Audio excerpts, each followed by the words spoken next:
After Joshua died, the children of Israel continued to expel the inhabitants of the land that God promised Abraham. Eventually, all that generation died, and the next generation that didn't worship God and didn't care anything about the miracles that had been done in Israel, they started marrying the women from the pagan nations and worshiping their gods. That's the pattern of the book of Judges. Everybody did what was right in their own eyes, not God's. So when enemies came against them, they would be conquered because God was not with them. They would cry out to God, and in his mercy, he would raise up someone to rescue them from their predicament. These people were called judges. Here are a few that you may be familiar with. There was Deborah. She was a married woman who was a prophetess. She would settle disputes for the Israelites. She told Barak that God wanted him to fight the Syrian army coming against them.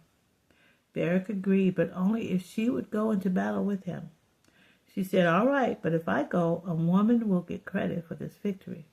Sure enough, a woman named Jael found the leader of the Syrian army, weary from the battle, and while he slept, she drove a tent peg through his temple, and that was the end of that. Gideon was another judge of Israel. God told him to prepare to fight the Midianites. God defeated this vast army with Gideon and only 300 men, with a clay jar, a torch, and a trumpet. When Gideon's little group broke their jars and blew their trumpets, God made the enemy's army so frightened that they got confused and started killing each other. Samson was another judge. The Philistines harassed the Israelites. They cried out to God, and God raised up Samson, an Israelite, to harass them. Samson burnt their fields.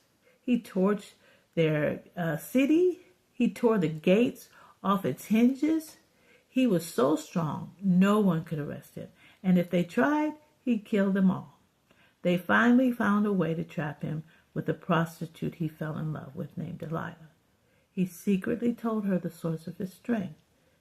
It was his Nazirite vow his parents had made with God. His hair was not supposed to be cut. Delilah betrayed him. The Philistine leaders captured him, gouged out his eyes, and changed him to a grinding mill. But when they brought him out to boast about their triumph at a party, he stood between two pillars and brought the whole house down, killing more enemies in his death than in his life. He was Israel's judge for 20 years.